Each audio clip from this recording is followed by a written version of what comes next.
from Bangalore.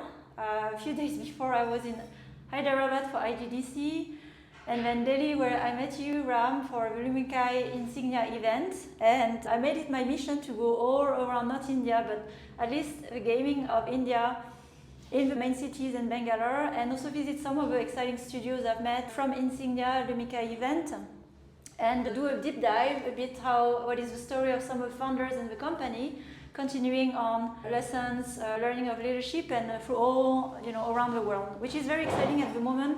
In India, there are many companies forming, and why I chose that one today, you will hear about it, but we begin. And Ram, welcome, thanks for welcoming me to your co-working space here to record. Thank you. It is a pleasure for me to host you.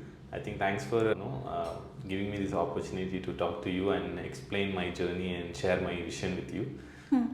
So to begin as well, people who probably don't know you because you are so more in stealth mode at the moment, but there's been the news actually because I was following quite a lot gaming in general and Lumikai, an announcement that Lumikai was investing in your company QuriousBit, and then I met you and we started to talk about what you're doing. So I'll let you introduce, of course, yourself in a moment, but where we connected is first thoughts of how to build a company, studios, where you started from, and also the focus on casual game, which is at my heart. So do you mind to share what your company is doing today, the name, and maybe a bit of your background before you founded QuriousBit? Yeah, sure. I think my journey with QuriousBit started almost 6-7 months back. But just to give you a bit of a backstory, I think I've always wanted to start something on my own, and I had intentions of creating an institution in my lifetime. And with that passion, I worked at few startups before setting up this journey for myself. And I've learned how to make games and how to actually form teams, how to coach people to become rockstar leaders. And in that experience, after having such an experience, I realized that myself is to do it again and then recreate something that I've learned again. So hence, I think around 6 months back, I've decided to take a plunge to start QuriousBit. Yeah, so the journey with Lumikai happened pretty interestingly. I think we were actually working on a different startup idea called mental wellness through games and for expecting couple. And when we were exploring to make games to de-stress the life of pregnancy for expecting couple, we landed in a situation where we met few investors, we shared our idea, we shared our numbers, and in the process of raising funds for that project, we ended up pivoting our model towards completely games. And Lumikai was fascinated with our idea of building casual, innovative mobile games for the world from India. And yeah, so me and Shubham, my co-founder, CTO, partnered with Lumikai and general catalyst in this journey, and we've raised $2 million US as a seed round. And here we are setting up our new office, a new co-working space. And yeah, we are working on a new game which is not live yet. We are very soon launching this game. Hopefully, I think we will launch in a couple of months to the broader market. Right now the game is in a beta stage. We are testing the mechanics in-house, and we are making something very casual and trying to come up with new mechanics in the puzzle genre. And we come back a bit to that. So what is very interesting as well in your journey, it's your second company in a way that you started with a co-founder. So learning and pivoting, you can say it's a second, but when we pivot, it's a bit of a reset and going in another direction. And I get as well that you were working at Play Simple, so before, where you had a lot of learnings, successful company, Indian gaming stories, with exit with MTG for I think 300 million, like a crazy amount. So you were also, what were you doing at that company before? Yeah, so my journey with Play Simple was close to 7 years. I joined the company when it was only a very small stage. I was one of the 15th or 16th employees in the company. We were working based out of a 2 BHK house. And it was a quite interesting experience for me to see how things are getting formed and how the foundation of a company getting started up. And it was my interest to come and join such a small stage startup and learn along with the company. And this was in 2017 and early 2017. So when I was given an opportunity to join such an early stage startup, I was very thrilled, and I've learned like marketing. I've learned product development, I've done analysis myself, I've done ad monetization, I did market for one of the products called WordTrack for some time, and in the process I've built 6 word games from the scratch, 0 to 1, and I've scaled them up. And I've also taken one product under my franchise in my journey, which was built by another team, and I had transitioned that into my team, and then I've led the team. And in my abilities, I could turn around that product and stabilize the journey of that product as well. So in nutshell, I think I've done 7 games. 5 of them are casual, snacky word games, which we used to call as anagram games, and 2 of them are actually social word games, like in the likes of Scrabble Go, the board kind of games, where multiplayer mechanics were involved. And yeah, so all 6 of them, 0 to 1, and 1 was actually transition product. And in terms of business, we could create cumulatively $350 million in my lifetime. I was able to deliver through these 6-7 games. Wow. And I was able to generate more than upwards of 125 million installs cumulatively in 6.5 years across the products. And these products were launched on multiple platforms. Yeah, coming back to the point of MTG's acquisition, when MTG was acquiring PlaySimple, I was handling the largest portfolio of PlaySimple, which was anagram games. Those 5 games that I was telling, those 5 games were contributing at that point of time upwards of 65% of the company's portfolio. And the team was 55-member team then, and I handled all the responsibilities of general manager, and coached multiple people into leadership roles, and set up a lot of processes from 0 to 150 million. And yeah, so I was basically handling business for PlaySimple across word games. Yeah, I also transitioned into multiple franchises in the process. So that's what I think social word games happened, and then during last 6 months I decided to move out and then start something on my own. Oh, it's a very exciting. I didn't even know the numbers and the times you made at PlaySimple, because when I met you, By the way, I think the small correction, I think MTG acquired PlaySimple for $5-10 million. It's a $500 million. Wow, that's a huge exit. Yeah. And this is something I saw about you when I met you, quite modest, and that's also something I've seen really in the theme of entrepreneurs here. They exited companies, quite big numbers, making big revenue, but quite modest about it. It's like looking forward, let's not brag too much on our achievements. And I do understand when, the moment you're calling to build your own entity. And let's get to that then. What was the thought process at the time? Because, well, of course, after an acquisition, things change. I don't know if, for executives, it's still interesting to run. There's less entrepreneurial nature of a business. What was the turning point for you where you knew, okay, I'm gonna take my risk and start over and start something, and let's see what happens?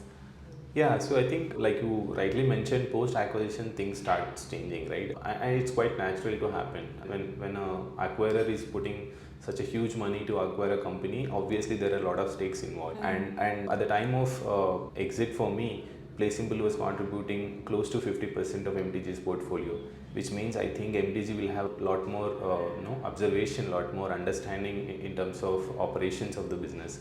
And I am not complaining about it. I understand that this is a multi-stake process. In that process, I think we were not able to deliver to the best that I felt I could deliver. So I think there were a couple of points where we could not pursue new game ideas the way that we wanted. There were a couple of decisions, like in terms of team buildings, in terms of hirings and things like that, we could not do the way that we wanted. But that was not the only trigger according to me. The trigger for me was always there. I think it was just a facilitation of a personal life and a professional life for me. In fact, I think people who know me very closely used to tell me that every couple of years I used to keep finding my own trigger and then say I want to start up. But yeah, so I think post acquisition I was having a few personal side of commitments, we've recently welcomed a baby girl into our life, and we also had to manage few personal milestones. And post our family and my wife and as a family accomplishing those personal milestones, I felt I'm at a better position mentally to tackle something like starting a new company on my own, because starting up a company is mentally a challenging task. It's a daunting task, and I need to give that kind of effort and justice to the journey that I want to start. So I think once I managed my personal milestones, I decided to start something my own, and it so happened that I think 2023 turned out to be that year where I start my new journey. Yeah, And it's very, having talked to a few companies, I don't know, almost like 10 to this point, starting from this year, end of last year, this is a complete different energy than in Europe, where we see the cycle of some of them closing, and here is some starting with also, I would say, quite an impressive background, like yours and others, like exited founders with a company. So I feel like I'm a complete different bubble at the moment, with the hopes, optimism, and also put opportunities on the market. And so we will touch on the product a bit later, but that's not why we're here today, because when we met at Lumikai a few days ago, especially with Rise and Play, I've been very visible about that, very fascinated about the story of founders, why they started the company, what do they focus on. And then we get to the topic of teams, where you share your thoughts, taking the learnings from your previous experience, whether it's your previous first company that you tried, or from Play Simple. And then you show me your handbook, culture book. And I also started my studio with a culture book, and very successful companies start with a culture book, where it's not about starting with a book and writing down all the principles and controlling them, but it's putting into clarity what is the kind of company, the ways of working that affect your decision of who you're hiring, the ways of working, and how do you grow. And then you shared your book, a QuriousBit book, 70 pages. And then I read it this morning and a few days before. It's very thorough, very thoughtful. It touches on many things, from design, mindset, process, development, hiring, offboarding as well. How do you treat performance and so on. For everyone's interested, if of course Ram wants to share, I'm very curious with how you came up with that. Was it there at the start? Was it a process? And what inspired you to put down all those thoughts in such a verbal way? Because it's very on point. I was reading it. It's very concrete and specific. It's not fancy value words, right? It's very specific and actionable. Yeah, I think thanks for actually appreciating the work that we've done, and I was actually moved by the conversation that we had at Lumikai event, and it was just resonating with me that I am not there was so much confidence that was taken from that conversation, at least myself. Yeah, so I think going back to the genesis of culture book for me was, I worked in 3 companies before starting up my startup, and at every company I used to see that a lot of problems are actually people driven. I used to see that employee dissatisfaction is because of a manager maybe, or a process that was already set in place maybe, or the fundamentally not able to understand the nuances of the problem. And I've seen different stages of a company. My first company was actually a multinational company which was having more than 10,000 of employees, and I was one of them. And in working like a compartmental kind of a job, I realized that there is very little that you can move, very little you can change, very little you can actually create an impact at a scale. So at that point of time also, I realized that the culture is something that is very important, otherwise employees will be unhappy eventually. And when I took my first job, I was actually took job post MBA. By the way, in between I've done 2 years of MBA at Indian Institute of Management, Indore. I've done 2 years of management degree, and I've dealt quite few subjects to understand why people actually leave jobs.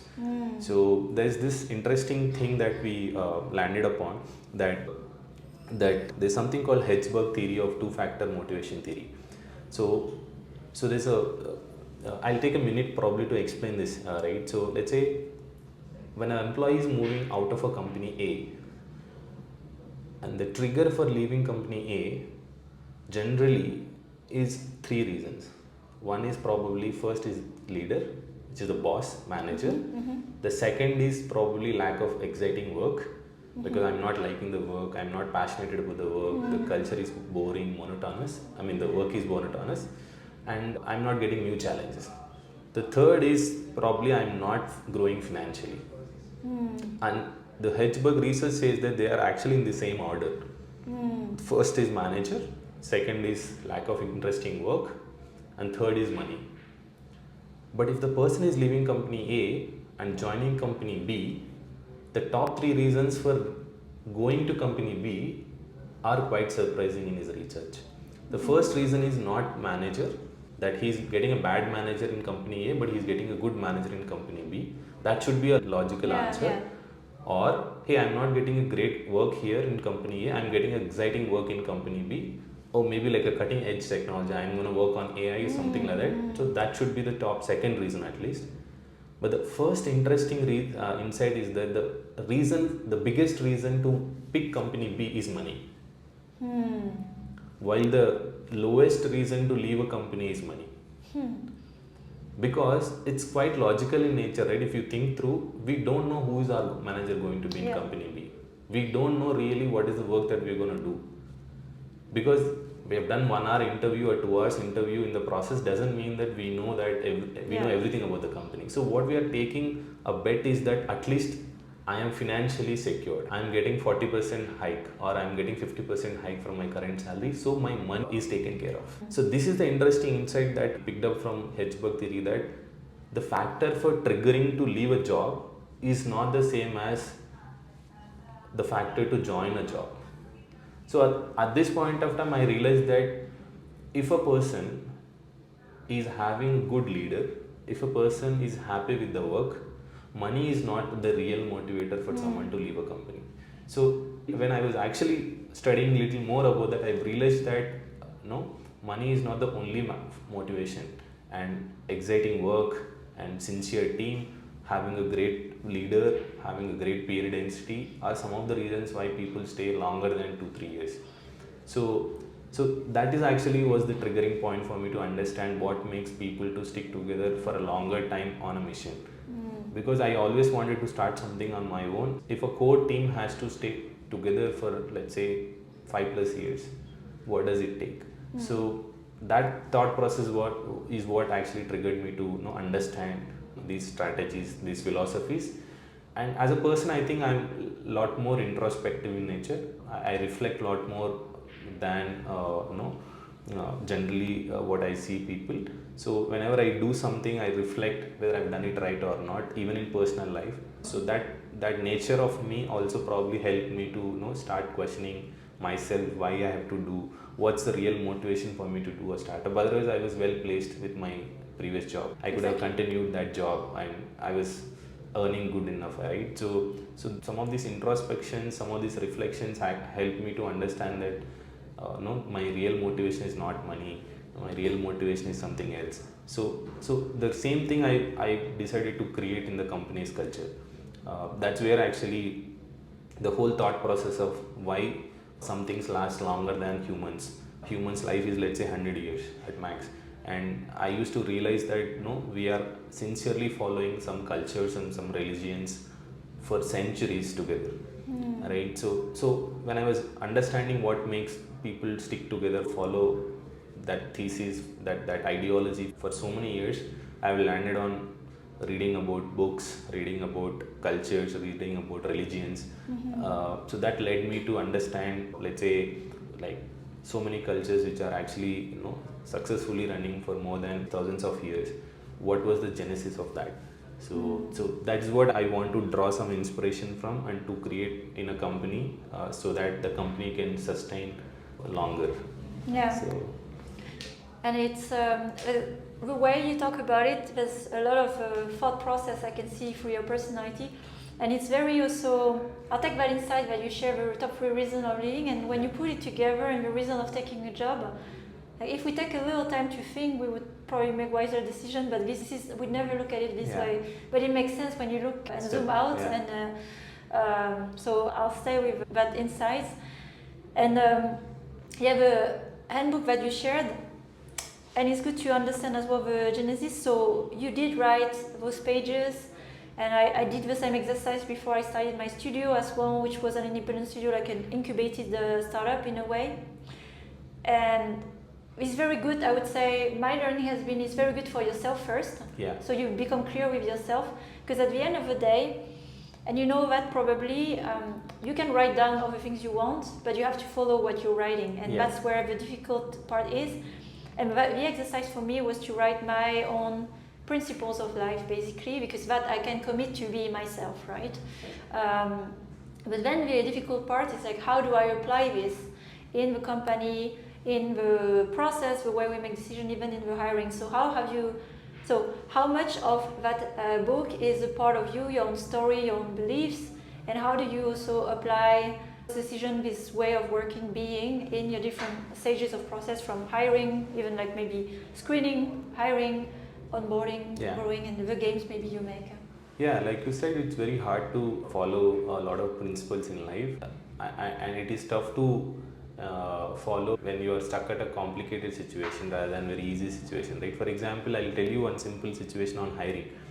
Let's say if I can go a route, I can get one person on board, but the person is not a culture fit for me, but I can hire very easily.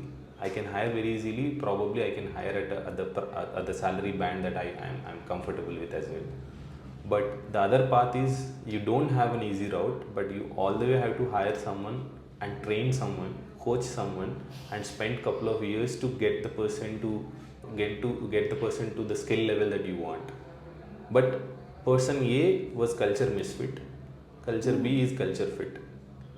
And now I'm at these kind of odd positions quite often than not, because I'm building a team. So there will be people available for you with the skill, but it is very hard to find the culture fit. So I, along with my core team, my co-founder also, I keep discussing at times that what's the right way to build a team. So we have taken a call consciously. Sometimes we help each other, because it is difficult to step back, like you said, in the heat of doing things and understand whether we are doing it right for the long term or not. So we have taken that conscious choice of building for the long term, and we have said no to like options which don't go with our culture. For example, when we were trying to raise funds, I mean, I'm sharing a interesting thing with you. So even while raising funds also, we were cautious of whom to go with.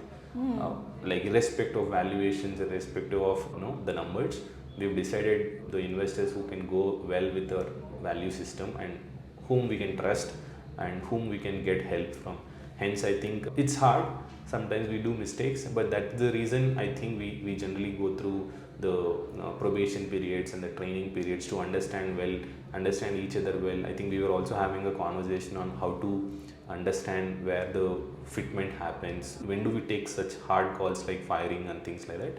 So yeah, so while the intention is to follow every principle as much as possible, but sometimes they come at a huge cost, at a personal life also. Like you have to sacrifice few things because you have to give that much time and effort to the company also.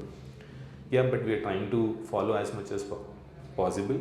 So in hiring, for sure we are taking that approach. We are not taking shortcuts to get people on board, or let's say get a friend on board and then expect you personally favorite that friend and then create nepotism in the company. Definitely we are trying to take a hard route, that we will hire people who are culture fit first, and we will probably train them to become skill fit next. Yeah. If we get a person who is skill fit and culture fit at the same time, we are happy. I mean, we are lucky in that scenario to get such person on board. But culture fit is more important for us than skill fit, because end of the day we are human beings. We are interacting with each other on a daily basis. Yeah. You can't get a person to commit their serious time or life to a common mission called QuriousBit. So only if that falls in place, we believe that the journey will be a lot smoother, lot happier for everybody.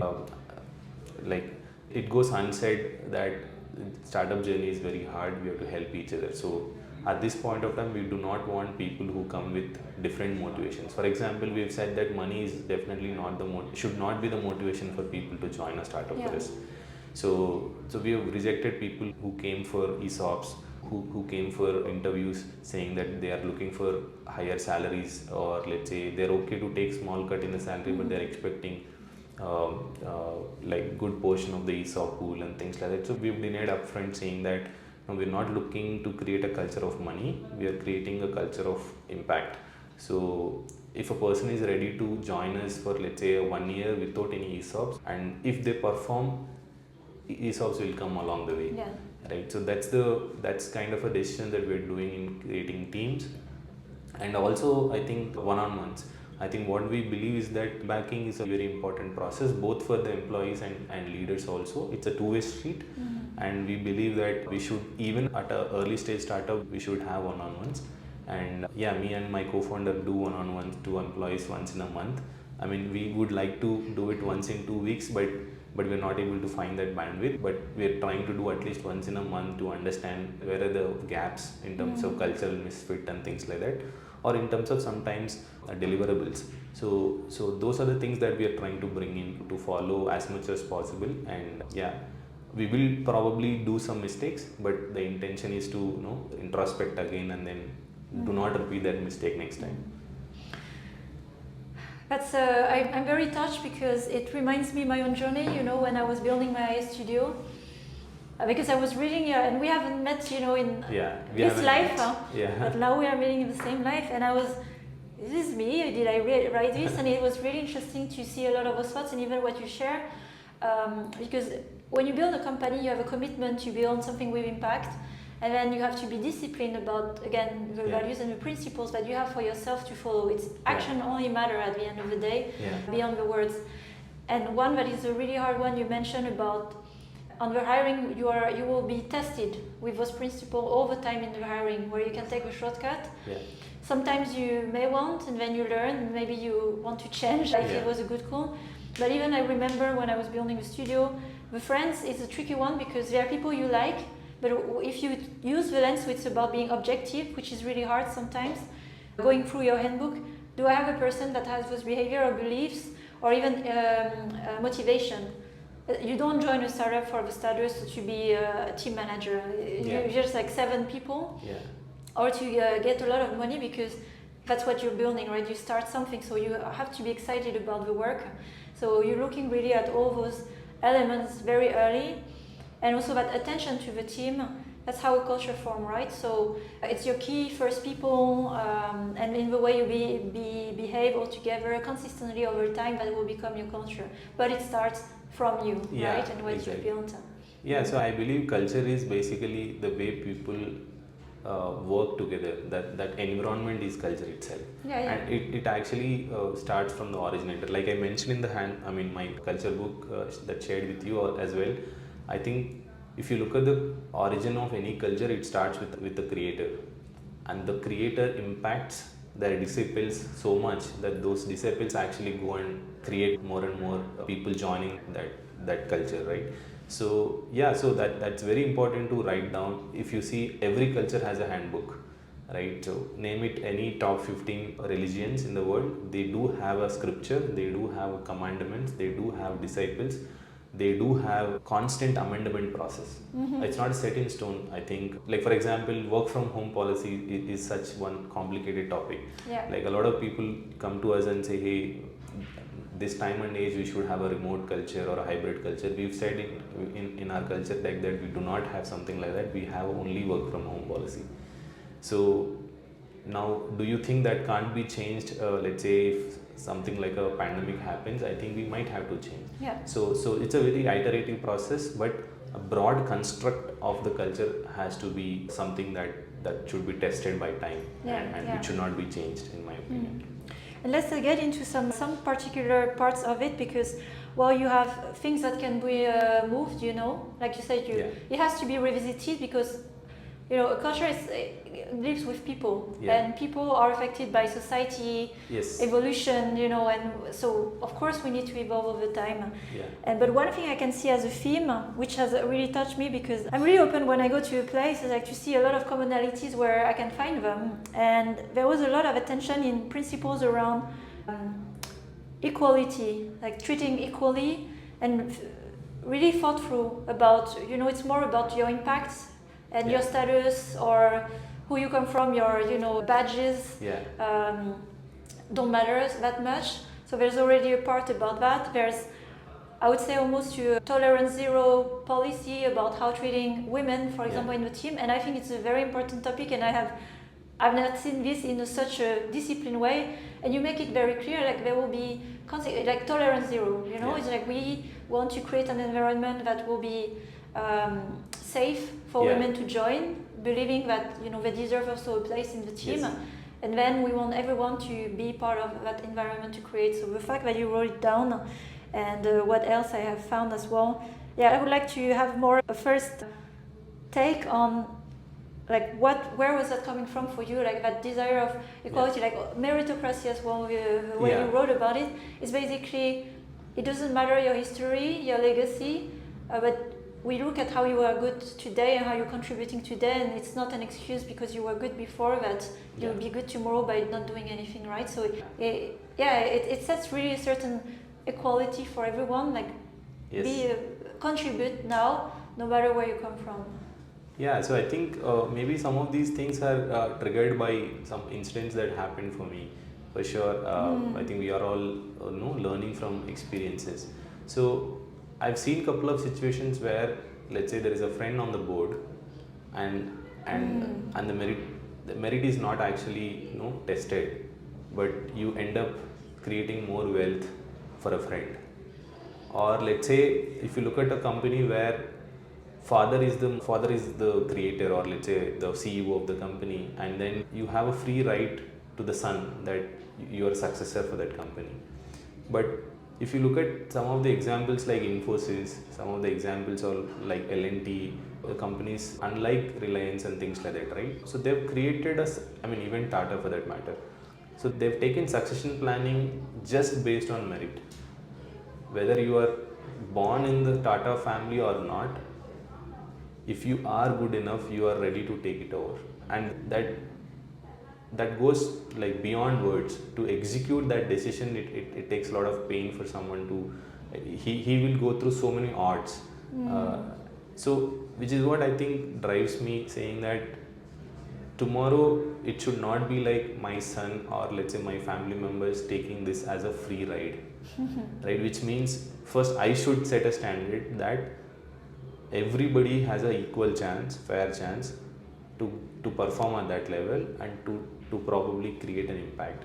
So I've seen some family situations also in my journey where a person, one kid probably gets more pampering than the other kid in the same family. So that kind of situations create a lot of friction in the kids and a lot of heartbreaking in terms of the brain architecture. So that's the reason I believe that equal affection is important to kids. Similarly, equal opportunity is important for employees, and based on the performance we have to reward. Like another problem with humans is that we go through a lot of biases, right? So we go to an interview, let's say the first candidate is very poor, and the comparison effect of a human comes into the play, and the next person if performs slightly better than the previous candidate, we tend to believe that this candidate is too good. Or the vice versa, the first candidate is so good and the second candidate is actually good, but he could not match the previous candidate, we tend to compare and then take a decision. So because of this halo and halo biases and things like that, our brain gets tuned to look at previous performance and then say that no, you are already good or bad. So I've seen in my previous experiences that some people who really pulled a lot of weight in the early stages get to a stage where they become complacent, thinking that they are seniors and that they are experienced people, and then there is no reason for them to deliver now. Yeah. Which actually creates a completely negative vicious cycle, because if the senior is actually coming to 12 o'clock, coming to the office at 12 o'clock, that actually brings a culture that probably it is okay to struggle at the early stages, but once I become senior, I can also relax like that. Yeah. So that kind of a mindset was getting created in a lot of team members, and it becomes very difficult if you don't tackle such things at the very early stage, and the entire culture gets rotten, and discipline towards time or discipline towards others' time gets out of the window. So hence I think just to give a simple language to everybody, that everybody's time is important, everybody has to be disciplined, everybody has to perform. If you don't perform, you have to perish. That's a simple rule that we have. But if you give favorite answers, or like if you bring in like a favoritism or a nepotism into this, we believe that it completely creates bad outcomes, and it becomes very unmanageable situation when the company becomes 100 or 200. At an early stage, if one person gets a favorable treatment, it is okay, probably your data points are so less. But when you are 200 or 300, if one person gets a favorable treatment because he actually is very good friend of a CEO, but not based on performance, the entire are things that I have to be good friend of Yes. him, but I don't have to worry about work. So which is what I think we do not want to create, and it is very tough to follow. Yeah, but we want to like follow it and not to get to that kind of nepotism and favoritism. Have an equal opportunity for men and women, or any gender for that matter. Equal opportunity at every stages and fair treatment to performance. And if you don't perform, there is just perish. Yeah. Even at a later stage. So, I really like it. It's again very thought through, and I believe a lot in social justice not coming from privileged background places, and this is where back to merit and being evaluated through the work, and not taking advantage of it. But what you've described, it happens of course many times. But there's also the opportunity when you create a new company for the generation of the future with a bit more optimism, some principle, discipline and core values that survive time. So I really like that. I know it's a difficult task to follow those principles every day, but that you try, and I have tried as well, and I'm happy. Like we did for 3 years. It does pay off. Like you have a team that really lives, and also it creates fulfillment, at a level, on a human level, and then will translate probably as you scale and through the products you create. And there's one part I wanted to touch on, which is about health, so that is very interesting in your book. You touch also holistically, not just work. So what do we believe almost as we come? What is the work? What is the place of work in the holistic life? And so there's a part dedicated to health, and I wanted to ask about that one because I don't know what it means. Is Tan Man Dan? Yeah. What does that mean? Yeah, I mean, so thank you for like asking this question. I get very few people asking this, but what I believe is like humans are actually born, and then actually we study, we learn about cultures and society, family, value system and things like that. Then we actually contribute back to the family, right? So we are actually an outcome of 20 years of our parents' upbringing, right? So when I used to reflect on this, what I realized is that even if you have a good thinking brain, like a positive mindset, but some of the fundamentals like health have to be in place. Otherwise, let's say for example, if you can't take food for 2 days, even though you want to work, you can't work because your body will not support for your mind to process. So that's simple to say that Than Man Dan. So Than in our Indian Sanskrit is basically like flesh, like body, right? So even if you see the life cycle of a human being also, first babies get physically nourished, and then the brain architecture gets formed, and then so Man is basically brain, the mind. So Tan is body, Man is mind, and Dan is wealth. So wealth will come only if you have a good brain, but good brain can function only if you have a good health. So this is, I think, unavoidable sequence, and it happens only in the same fashion. Like in another way to say is that what is the first metric that moves in an advanced economy? What makes a country to become developed? For example, India is a developing country, and I used to think like, what is the first metric that we need to move so that India can become a developed economy, like a wealthy economy? And the research of economics says that first you have to improve metrics like immortality rate. The kid should not die at birth, and the malnutrition metric has to go down. People should have good food. They should have food for 3 times a day. They should sleep well. They should eat well. And only then their brain can start functioning that I should not go and rob someone to get money, but I should go and work somewhere to get money. So that distinction in the mind will come only if you have your 3 times of food, right? So that's very important, right? In our Indian ethos also, that's very well said that if there is an enemy who is probably starving, you first feed them, right? So you don't kill them, right? So even though if it's an enemy, so that's the ethos that I believe that health is very important to survive in a startup journey also. So we get to a lot of stressful scenarios. We work long hours, we don't sleep well. Sometimes getting sleep is a privilege in a startup. So I do talk to people saying that while we are trying to execute things on time, we are spending long hours. It is very important for us to sleep well.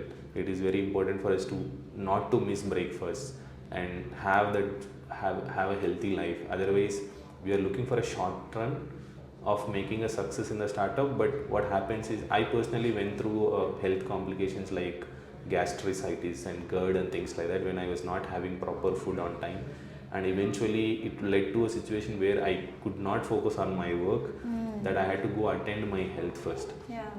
So I think health is wealth. That is the reason I think our elders used to say. So first, I think a physical health is very important, and mental health will come only on the good foundation of physical health. And once the mental health is in a good shape, then we can use that brain for positive things, so that we can create a great impact in a company or in a work, so that we create wealth. So that's where I think the tan man dan thing came up to me. So actually, in fact, I've actually expanded this to a fourth one, which I have not mentioned in the deck. So tan, which is health, man, which is mind, and dan, which is wealth. Actually, the fourth parameter is jan. So jan in our language is people. So when you create wealth, you should give it back to people. So yeah, it's a self-actualization in yeah, other models of the Maslow's hierarchy. Yeah. Where you are in the place that you are enough by being yourself. Yeah. You are in the capability to give to others. And as many successful influencers of this world, especially philosophers, like you come to a point like the fulfillment is social, right? Like the impact to others. Society. When you are not at the center of just serving yourself. But, and which is also the commitment I think of every leader should have, is like you go through the stages where you're doing not this for yourself, but you're here in service, right? And in a proper leadership. It's very inspiring, and although I didn't know what it meant, but it spoke to me, and I'll keep a mantra with me because it speaks a lot to me, and I think it's a good reminder. Coming also, I come from Eastern background, like in Southeast Asia, but with a more Western culture, and those things are forgotten. We do everything all at the same time, but there's reminder in ancient philosophy, wisdom, that is just timeless. You know, that's what you say in simple words has survived time, and everybody would agree through science that this is the way if you want to live a good, decent life. You know, like starting with a minimum physical health. But I've seen so many people in gaming business not taking care of that. So for a fundamental part, and what is the capacity of thinking and brain they have when they do that, right? We talked a lot about the book, and I could ask a lot about it, but I think it's more for some offline conversation. I'd like to spend a bit of some minutes on the product, not to go too much into detail of what you're doing, but what led you to the choice in the second iteration then of your company to go for a casual market.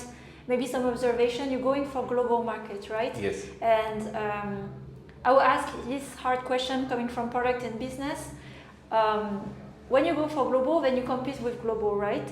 So what is, despite that, still give you the conviction that you can deliver a product, you know, that can grow big, be competitive commercially, and with the team you're building? Yeah, so I think first of all, I believe, you know, if you look at the talent available around you, so India has been a great source of art and animations talent. India has a rich talent in terms of product and analytics, and we also are very good in engineering and QA, right? I think we are also picking up on game design and production, which was the weak link, and I believe a lot of institutions like National Institute of Design and a lot of colleges are trying to solve that problem. So with that, I've noticed that there is a good availability in terms of the talent that we need to compete with the global markets in the gaming segment. The second, I think, do we have a certain expertise of understanding the global markets? So that we have achieved in the previous company. I think we've spent 6.5 to 7 years in the previous company to understand what are the graphics, what are the psychographics, what are the parameters of a global market, and what are the baselines of, let's say, customer acquisition, and what are the baselines of product and engagement, retention, monetization. We have delivered, and we've understood that for the last 7 years. The third one is basically, is there a real gap in the market that we want to compete with, or is it just a fancy idea that we are trying? So when we looked at a casual market, we broken down the casual market into 25 subgenres, and we believe that we only like match 3 meta, and blast meta, and word games and hidden object games. These are the 6 categories that we are all aware across the global market, and we know the likes of Candy Crush, Gardenscapes, and Tone Blast, or let's say Lily Garden, or June's Journey, or let's say Wordscapes, or Zynga's Words with Friends, and like so on. But what we realized is that there are, like, let's say at least 19 subcategories which we do not have a classic title on, and that was the question that was interested us, saying that why do we don't have any successful titles in these subgenres. When we ended up understanding this market, we realized that there is a lot of interest in the market, right? Like, see, we could also say that probably there is no depth in those subgenres, that's why nobody is innovating, which we took a very fresh perspective to the data, and then said that no, this is justifying that there is interest in the players, so which means the installs and the numbers are actually quite convincing, but the retention, the stickiness factors, the other metrics are not quite convincing. So which is where I think we felt we could probably solve that problem. And like I said, with the expertise that we have in the previous journey and the talent that we have in the community, we can map these two things and bring in idea which can solve to the global gap. That's the whole thesis that we started with. And yeah, we think we can definitely put up a product which is of a global standard and entertain people with the idea. Yeah, it's a cutthroat competition, but I think it gives us an opportunity to compete the likes of Dream Games, or let's say Boombox in Israel, or let's say someone in US, and even I think we know a lot of studios are coming up in the eastern part. Let's say, for example, the Hungary studio is actually based out of eastern continents, and then we have some studios coming like Higgs Studio and Hong Kong based and things like that. So I think it's a global market. We are seeing this as an opportunity to learn from global players and then level up the game, and hopefully I think we will put India in a global stage in terms of free-to-play game. That's my impression from having talked to a good landscape of companies. In those skills that you've covered, that have been acquired really by also many companies that also build offices here, like Zynga, Glue. Back offices. Yeah, and you had also Play Simple. And one thing that I see for me as a really strong advantage is the speed of learning, the growth. It's incredible. Just in speaking a few days, but the knowledge is up to date, but the speed of learning and getting there, I think that's why it might be a quite different picture already a year from now, and I look forward to seeing that more. So there's an interesting data point in India. 50% of Indian population is under 25 years. Oh. Which means that the population is very young, and that is the age I think people can contribute, pick up new skills, and provided we take the risk of starting up businesses. Yeah, I see as well like a generation of young and they're hungry, like being hungry, having the energy to learn. That I felt that since the moment I can hear, and it's very refreshing. It's very motivating, energizing. It's also it makes me feel really involved, although I'm not even part of some of those companies, but wanting to be part of it. It's very infectious in that sense. Like that's strong energy, even from IGDC, as you saw. Exactly. All right, we will close soon this conversation. I feel like I would like to talk to you more, but not for this time today. Thoughts for the future. So where you are in your company at the moment, and what are the things you're excited about towards the end of the year? End of this year, I think our goal is to finalize our first product to market, and then make significant progress in that product.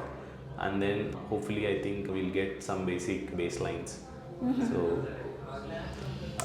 All right. So thanks everyone for tuning in from Bangalore. Thanks Ram again for your time today. And I hope for the people who want to get in touch with Ram and thinking about building the company and how, even what is a culture book, feel free to reach out to Ram as well here in the area. Thanks Sophie for taking this opportunity and giving me this opportunity, taking the most valuable time out of your day for me. And interested candidates, we can catch up on LinkedIn and stay connected. Thank you.